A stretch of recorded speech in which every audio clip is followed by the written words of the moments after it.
À quoi ça sert? Ça veut dire quoi ça? Pourquoi c'est comme ça? C'est où? C'est qui lui? Un jour, une question. Comment arrêter la guerre en Syrie? Depuis 2011, la guerre en Syrie aurait fait 500 000 morts, soit l'équivalent de la population de la ville de Lyon. Les solutions pour arrêter ce conflit sont très difficiles à trouver, car il y a de nombreux camps ennemis. Il y a d'abord le président syrien, Bachar el-Assad, considéré comme l'un des pires dictateurs du Moyen-Orient. Depuis 2011, des groupes de rebelles tentent de le chasser du pouvoir et disent vouloir instaurer la démocratie. Dans ce conflit s'est ajouté un troisième camp, celui de l'organisation terroriste Daesh, qui veut transformer la Syrie en un État islamique.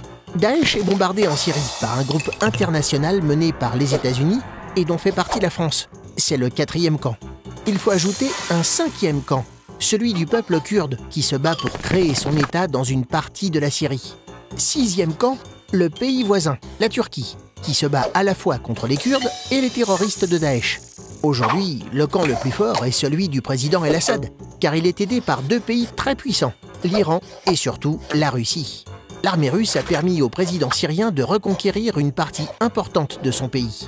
La Russie doit organiser des discussions de paix, mais les terroristes de Daesh et les Kurdes n'y participeront pas. L'ONU, qui règle les grands problèmes mondiaux, a beaucoup de mal à se faire entendre pour mettre fin à cette guerre. Dans ces conditions, il est aujourd'hui très difficile de savoir quand cette guerre va s'arrêter. Tu te poses des questions? Nous, on y répond.